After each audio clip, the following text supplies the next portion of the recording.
Hello friends, welcome to my channel. आज हम लोग हिंदी की क्लास करेंगे। आज की इस क्लास में हम लोग पढ़ेंगे अघोष, सघोष, अल्पप्राण और महाप्राण।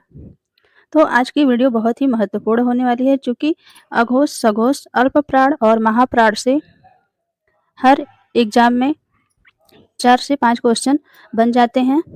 तो आशा करती हूँ यह वीडियो देखने के बाद आप लोगों का 4 से 5 क्वेश्चन तैयार हो जाएगा, इसलिए वीडियो में अंत तक बने रहिएगा और ध्यान से देखिएगा। तो चलिए शुरू करते हैं। इससे पहले एक क्लास हो चुकी है जिसमें हम लोग संस्कृत वर्णमाला की क्लास किए थे, वर्णमाला के बारे में सब कुछ जाने थे। तो चलिए सबसे पहले हम लोग देखते हैं कि समृद्ध और विवृत स्वर किसे कहते हैं। समृद्ध स्वर किसे कहते हैं और विवृत स्वर। तो समृद्ध स्वर वे स्वर होते हैं जिनके उच्चारण में मुख द्वार सकरा हो जाता है, यानी समृद्ध स्वर के उच्चारण में मुख द्वार सकरा हो जाता है, उसे समृद्ध स्वर कहते हैं। समृद्ध स्वर संख्या में 4 होते हैं, ई, बड़ी ई, छोटा ऊ और बड़ा ऊ। छोटी ई, बड़ी ई, छोटा ऊ और बड़ा ऊ। यानी कि कभी कभी एग्जाम में आ जाता है कि समृद्ध स्वरों की संख्या कितनी है, तो हमारा आंसर हो जाएगा 4। अब हम लोग देखेंगे अर्ध समृद्ध स्वर। अर्ध समृद्ध स्वर किसे कहते हैं? तो अर्ध समृद्ध स्वर के उच्चारण में मुख द्वार कम सकरा होता है, यानी कि अर्ध समृद्ध को बोलते समय जो मुख का द्वार होता है बहुत कम सकरा होता है। इनकी संख्या 2 है, यानी अर्ध समृद्ध स्वर जो होते हैं वह 2 हैं। कौन कौन से हैं? ए और ओ। पहला है ए और दूसरा ओ। तो अर्ध समृद्ध स्वरों की संख्या कितनी है? तो 2 है। समृद्ध स्वरों की संख्या कितनी है? तो 4 है। कौन कौन से समृद्ध स्वर होते हैं? तो छोटी ई, बड़ी ई, छोटा ऊ और बड़ा ऊ। अर्ध समृद्ध स्वरों के अंतर्गत कौन से स्वर आते हैं? इस तरह से भी प्रश्न पूछ सकता है। तो हमारा आंसर हो जाएगा ए और ओ। अब हम लोग देखेंगे विवृत स्वर। विवृत स्वर कहते हैं तो विवृत स्वर के उच्चारण में मुख द्वार पूरा खुला होता है, यानी कि जो मुख होता है, तो जब वह विवृत स्वर को बोलेंगे तो हमारा जो मुख है वह पूरा खुल जाएगा। तो विवृत स्वर के अंतर्गत 2 स्वर आते हैं, आ और आ। जैसे हम लोग आ बोलेंगे तो हमारा मुख पूरा खुल जा रहा है, तो इसे विवृत कहेंगे। यानी कि विवृत स्वरों को बोलने के लिए एक विशेष प्रकार का वृत्त बनता है, इसलिए इसे विवृत स्वर कहते हैं। तो इसके अंतर्गत 2 स्वर आते हैं, एक आ और एक आ। मतलब आ के ऊपर चंद्रबिंदी लग जाएगी, तो उसे विवृत स्वर कहेंगे। तो इस तरह से हम लोगों ने समृद्ध स्वर, अर्ध स्वर, विवृत स्वर को देखा। आशा करती हूँ आपको समझ में आया होगा। चलिए अब आगे चलते हैं। आगे है अर्ध विवृत स्वर। अर्ध विवृत स्वर यानी कि आधा वृत्त। यानी कि अर्ध विवृत स्वर को बोलने के लिए मुख द्वार जो है वह आधा वृत्त के आकार का हो जाएगा। अब देख लेते हैं क्या दिया है।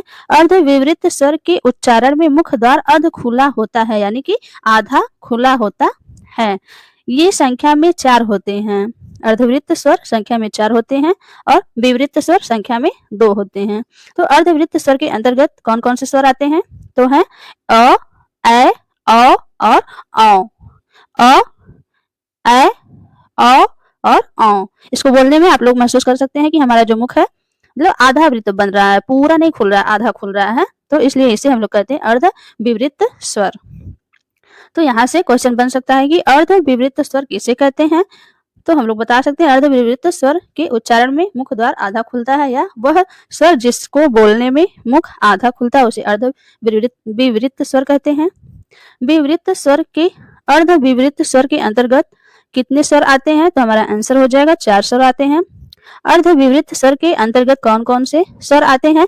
तो आंसर हो जाएगा अ, ए, औ और औ। चलिए अब आगे चलते हैं। आगे है संध्य और समान स्वर। संध्य स्वर किसे कहते हैं और समान स्वर किसे कहते हैं? यहाँ से भी क्वेश्चन बनते हैं एग्जाम में। तो सबसे पहले हम लोग देखेंगे संध्य स्वर। संध्य स्वर किसे कहते हैं? तो संध्य स्वर संख्या में 4 होते हैं। संध्य स्वर जो होते हैं वह संख्या में 4 होते हैं। कौन कौन से हैं? ए, ऐ, ओ, औ। यानी संध्य स्वर के अंतर संध्य स्वर संख्या में 4 होते हैं, ए, ऐ, ओ, औ। तो इस प्रकार से हमने संध्य स्वर को भी देख लिया। नंबर आगे है समान स्वर। तो समान स्वर किससे कहते हैं? समान स्वर संध्य स्वरों को छोड़कर सभी शेष स्वर समान स्वर होते हैं। यानी संध्य स्वर यानी कि 4 स्वर को छोड़कर जितने भी शेष स्वर बचते हैं उसे समान स्वर कहते हैं। तो समान स्वर संख्या में 9 होते हैं। समान स्वर संख्या में 9 होते हैं। वो समान स्वर कौन कौन से हैं? तो अ, आ, ई, उ, री, अंक, अह। ये जो है 9 स्वर वह समान स्वर के अंतर्गत आते हैं। और संध्या स्वर के अंतर्गत 4 स्वर आते हैं जो कि ए, ऐ, ओ, अ होते हैं। यदि प्रश्न आ जाए कि संध्या स्वरों की संख्या कितनी है तो हमारा उत्तर हो जाएगा 4। वो संध्या स्वर कौन कौन से हैं? तो ए, ऐ, ओ, अ। इसी प्रकार से आ जाए समान स्वरों की संख्या कितनी है या समान स्वर कितने होते हैं? तो समान स्वरों की संख्या 9 है। छोटा आ, बड़ा आ, छोटी ई, बड़ी ई, छोटा उ, बड़ा उ, री, अंक और अह। ये जो है समान स्वर के अंतर्गत आते हैं। चलिए अब आगे चलते हैं। आगे हम लोग पढ़ेंगे अघोष और सघोष। अघोष के अंतर्गत क्या आता है? कौन सा व्यंजन आता है? और सघोष के अंतर्गत कौन सा व्यंजन आता है? और यह यहाँ हमने एक तालिका बना ली है, सारणी बना ली है, जिससे आप लोग बड़े आसानी से सीख जाएंगे कि अघोष किसे कहते हैं, सघोष किसे कहते हैं, अल्प प्राण, महाप्राण, इनके अंतर्गत कौन कौन से वर्ड आते हैं, इससे अब हम लोग सीखेंगे। इसका आप लोग स्क्रीनशॉट ले लीजिए जिससे कि हमेशा यह आपके पास रहे, क्योंकि यह बहुत ही महत्वपूर्ण है। तो सबसे पहले हम लोग देख लेते हैं कि अघोष और सघोष कहते किसे हैं। तो ऐसे वर्ड या व्यंजन जिसको बोलने के लिए मुख में घर्षण होता है या श्वास बाहर निकलती है उसे सघोष कहते हैं। और ऐसे वर्ड जिसको बोलने के लिए मुख में घर्षण नहीं होता है या श्वास बाहर नहीं निकलती उसे अघोष वर्ड कहते हैं। तो इस तरह से अघोष और सघोष की परिभाषा होती है। अब हम लोग देख लेते हैं अघोष के अंतर्गत क्या क्या या कौन से वर्ड आते हैं। तो अघोष के अंतर्गत आने वाले वर्ड हैं क, ख, च, छ, ट, ठ, त, थ, प, फ और ङ, य, स, ड़, ख, न, स, म अनुस्वार, ये जो बिंदी होती है वह, और विसर्ग, ये जो है यह अघोष के अंतर्गत आते हैं। और इनकी संख्या होती है 1, 2, 3, 4, 5, 6, 7, 8, 9, 10, 11, 12, 13, 14, 15, 16, 17, 18, 19 और 20। तो अघोष की जो कुल संख्या होती है वह 20 होती है। अब हम लोग देख लेते हैं सघोष। सघोष के अंतर्गत कौन कौन से वर्ड आते हैं। तो सघोष के अंतर्गत आने वाले वर्ड हैं ग, यहाँ पे जो सघोष की तालिका में है वह सघोष वाले वर्ड हैं। तो ग, घ, ज, झ, ड, ढ, द, ध, ब, भ, य, र, ल, ये जो है यह सघोष के अंतर्गत आते हैं। और इनकी कुल संख्या कितनी है? सघोष वर्णों की कुल संख्या कितनी है? तो 1, 2, 3, 4, 5, 6, 7, 8, 9, 10, 11, 12, 13। इस प्रकार से सघोष जो हमारे हैं वह 13 है संख्या में और अघोष जो है वह 20 है। तो यहाँ से भी प्रश्न बनते हैं कि अघोष वर्णों की संख्या कितनी है, तो हमारा आंसर हो जाएगा 20। और सघोष वर्णों की संख्या कितनी है, तो हो जाएगा 13। इसे आप लोग याद कैसे करेंगे आगे हम बताएंगे, याद करने की ट्रिक भी है। और इस तरह से तालिका से याद करना चाहेंगे तो हम लोग कर सकते हैं अघोष 1, 2 और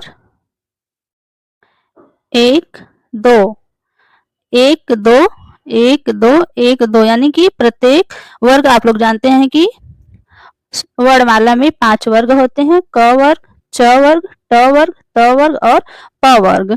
5 वर्ग होते हैं, क वर्ग, छ वर्ग, ट वर्ग, त वर्ग और प वर्ग। इसे आप शॉर्ट में क चट तप भी कह सकते हैं, क चट तप, यानी क वर्ग, च वर्ग, ट वर्ग, त वर्ग और प वर्ग। तो यहाँ से प्रत्येक वर्ग का पहला और दूसरा वर्ण, प्रत्येक वर्ग का पहला दूसरा पहला दूसरा पहला दूसरा पहला दूसरा जो वर्ण होता है वह अघोष के अंतर्गत आता है। पहला दूसरा और पांचवा वर्ण, पहला दूसरा और पांचवा वर्ण, ये पांचवा वर्ण जो होता है वह अघोष के अंतर्गत आता है। प्लस स ख स, प्लस स ख स जो है वह अघोष के अंतर्गत आता है। इस तरह से आप लोग आसानी से याद कर सकते हैं। आगे चल के हम लोग इसकी ट्रिक पूरा साफ साफ सीखेंगे। अब हम लोग देख लेते हैं कि सघोष, इसी प्रकार से सघोष के अंतर्गत 3 4 3 4 3 4 3 4 3 4 यानी कि तीसरा और चौथा प्लस य र ल व, य र ल, तीसरा चौथा प्लस य र ल, तीसरा चौथा प्लस य र ल जो होता है सघोष के अंतर्गत आता है। और पहला दूसरा पांचवा, पहला दूसरा पांचवा जो होता है वह अघोष के अंतर्गत आता है। अब हम लोग देख लेते हैं अल्पप्राण और महाप्राण।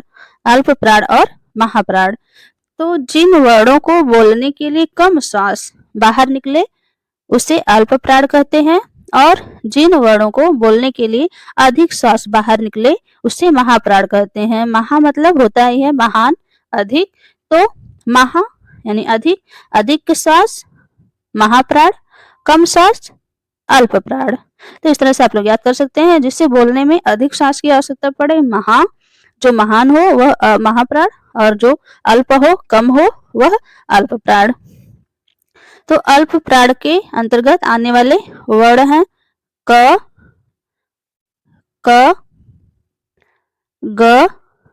ङ, च, ज, ञ, य, ट, ड, ड़, र, त, थ नहीं रहेगा, त, द, न, ल, प, ब, म, ये जो है ये अल्पप्राण के अंतर्गत आते हैं। इसे याद कैसे करेंगे? तो याद आप कर सकते हैं कि अल्पप्राण के अंतर्गत आने वाले वर्ण प्रत्येक वर्ग का क, ग, ङ यानी कि प्रत्येक वर्ग का पहला तीसरा और पांचवा, प्रत्येक वर्ग का पहला तीसरा पांचवा, पहला तीसरा पांचवा, पहला तीसरा पांचवा, पहला तीसरा पांचवा, पहला तीसरा पांचवा वर्ण जो होता है वह अल्पप्राण के अंतर्गत आता है। प्लस य र ल, प्लस य र ल वर्ण अल्पप्राण के अंतर्गत आते हैं। यानी कि पहला, या फिर आप याद कर सकते 1 3 5 प्लस य र ल अल्प प्राण, 1 3 5 प्लस य र ल अल्प प्राण, और 2 4 2 4 2 4 प्लस स ख स, 2 4 प्लस स ख स महाप्राण। जैसे कि अल्प मतलब छोटा है तो अल्पप्राण 1 से स्टार्ट होगा, और महा मतलब अधिक होता है तो वह 2 से स्टार्ट होगा। इस तरह से भी याद कर सकते हैं कि अल्प है यानी 1 से स्टार्ट होगा, शुरू होगा, तो 1 3 5 अल्पप्राण, महाप्राण मतलब अधिक तो 2 से शुरू होगा, 2 2 2 और 3, 2 3 स ख स, 2 3 स ख स, 2 3 स ख स महाप्राण, 1 2 2 4 स ख स, 2 4 स ख स, 2 4 स ख स महाप्राण, 2 4 स ख स महाप्राण, 1 3 5 1 3 5 य र ल, 1 3 5 य र ल अल्पप्राण। तो इस तरह से याद कर सकते हैं। अल्प मतलब कम होता है तो 1 से शुरू होगा, महा मतलब अधिक होता है तो 1 से अधिक यानी 2 से शुरू होगा, तो 2 4 अधिक नंबर भी है, 2 4 स ख स महाप्राण, 1 3 5 य र ल अल्पप्राण। तो इस तरह से आप लोग याद कर सकते हैं। अल्प प्राण वर्णों की संख्या कितनी होगी? तो 1 2 3 4 5, 6, 7, 8, 9, 10, 11, 12, 13, 14, 15, 16, 17, 18, 16, 17, 18, 19 यानी अल्पप्राण वर्णों की संख्या जो है वह 19 है। अल्पप्राण वर्णों की संख्या कुल कितनी है? 19 है। और महाप्राण वर्णों की संख्या, महाप्राण वर्णों की संख्या कुल कितनी है? तो 1, 2, 3, 4, 5, 6, 7, 8, 9, 10, 11, 12, 13 और 14 यानी कि महाप्राण वर्णों की संख्या 14 और अल्पप्राण वर्णों की संख्या हो जाएगी 19। तो यहाँ से तो बहुत ही क्वेश्चन बन सकते हैं कि अघोष कहते किसे हैं, सघोष किसे कहते हैं, अल्पप्राण किसे कहते हैं, महाप्राण किसे कहते हैं। अल्पप्राण वर्णों की संख्या कितनी है? तो 19 है। महाप्राण वर्णों की संख्या कितनी है? तो 14 है। अल्पप्राण कहते किसे हैं? बोलने के लिए कम श्वास बाहर निकले अल्पप्राण है, बोलने में अधिक श्वास बाहर निकले महाप्राण है, बोलने में घर्षण हो सघोष है, बोलने में घर्षण बिल्कुल भी ना हो तो अघोष है। यहाँ से बहुत से प्रश्न बन सकते हैं। क का उच्चारण स्थान क्या है? तो कंठ है। च का उच्चारण स्थान क्या होता है? तो तालु होता है। ट का उच्चारण स्थान क्या होता है? मुर्दा होता है। इससे पहले एक क्लास हो चुकी है, उसमें हमने उच्चारण स्थान की ट्रिक और सारी चीजें बताई। तो अभी इस वीडियो के लास्ट में वह वीडियो आएगी, वहां से क्लिक करके आप लोग देख सकते हैं। तो आशा करती हूँ यह जो साड़ी बनी है आपको बहुत अच्छे से समझ में आई होगी। तो इसका आप लोग स्क्रीनशॉट जरूर ले लीजिएगा। और वीडियो पसंद आ रही हो, आपको कुछ थोड़ा सा भी सीखने को मिल रहा हो तो प्लीज वीडियो को लाइक कर दीजिए। कोई भी डाउट हो तो उसे कमेंट बॉक्स में कमेंट करिएगा। चलिए अब आगे देखते हैं। तो यहाँ पे अल्पप्राण, महाप्राण, अघोष, सघोष को ट्रिक के साथ हमने शॉर्ट में लिख दिया, यहाँ से भी आप लोग याद कर सकते हैं। तो अल्पप्राण एक कहते किससे है? 1, 3, 5 यानी प्रत्येक वर्ग का पहला, तीसरा और पांचवा वर्ण प्लस य र ल प्लस य र ल जो होता है वह अल्पप्राण के अंतर्गत आता है। महाप्राण 2, 4 यानी कि प्रत्येक वर्ग का दूसरा, चौथा वर्ण प्लस स ख स 2, 4 प्रत्येक वर्ग का दूसरा और चौथा वर्ण प्लस स ख स जो होता है यह महाप्राण के अंतर्गत आता है। प्रत्येक वर्ग माने मतलब कि 5 वर्ग होते हैं, क च ट त प। तो क वर्ग का दूसरा वर्ण, चौथा वर्ण, च वर्ग का दूसरा चौथा वर्ण, ट वर्ग का दूसरा चौथा वर्ण, त वर्ग का दूसरा चौथा वर्ण और वर्ण 5 और प वर्ग का दूसरा चौथा वर्ण जो है वह महाप्राण के अंतर्गत आता है। प्लस स ख स ये भी महाप्राण के अंतर्गत आता है। यहाँ से आप लोग एकदम शॉर्ट में याद कर सकते हैं। अघोष, अघोष के अंतर्गत क्या क्या आता है? तो पहला 1, 2 यानी प्रत्येक वर्ग का पहला वर्ण और दूसरा वर्ण, यहाँ धर्म नहीं वर्ण रहेगा। तो दूसरा वर्ण प्लस स ख स जो होता है वह अघोष के अंतर्गत आता है। 1, 2 यानी प्रत्येक वर्ग का पहला वर्ण और दूसरा वर्ण प्लस स ख स अनुस्वार और विसर्ग जो है वह अघोष के अंतर्गत आते हैं। सघोष के अंतर्गत क्या क्या आता है? तो 3, 4, 5 यानी प्रत्येक वर्ग का तीसरा, चौथा और पांचवा वर्ण प्लस य र ल 3, 4, 5 प्रत्येक वर्ग का तीसरा, चौथा और पांचवा वर्ण जो होता है प्लस य र ल ये सब सघोष के अंतर्गत आते हैं। तो यहाँ से आपका बहुत क्वेश्चन बन जाएगा, तो इसे आप लोग बिल्कुल रट लीजिएगा जिससे कि आपका कोई भी क्वेश्चन छूटे ना। तो आशा करती हूँ आपको वीडियो पसंद आई होगी। आज यहीं तक, अब मिलेंगे अगली वीडियो में किसी और टॉपिक के साथ। तो आप चैनल पर नए हैं और अभी तक चैनल को सब्सक्राइब नहीं किया है तो प्लीज चैनल को सब्सक्राइब कर लीजिए और वीडियो को भी लाइक कर दीजिए। आप ये वीडियो कहाँ से देख रहे हैं उसे कमेंट करके आप जरूर बताइएगा। तो चलिए मिलते हैं किसी और वीडियो में किसी और टॉपिक के साथ। सुनीता चौरसिया चैनल से जुड़ने के लिए आपका बहुत बहुत धन्यवाद। Take care.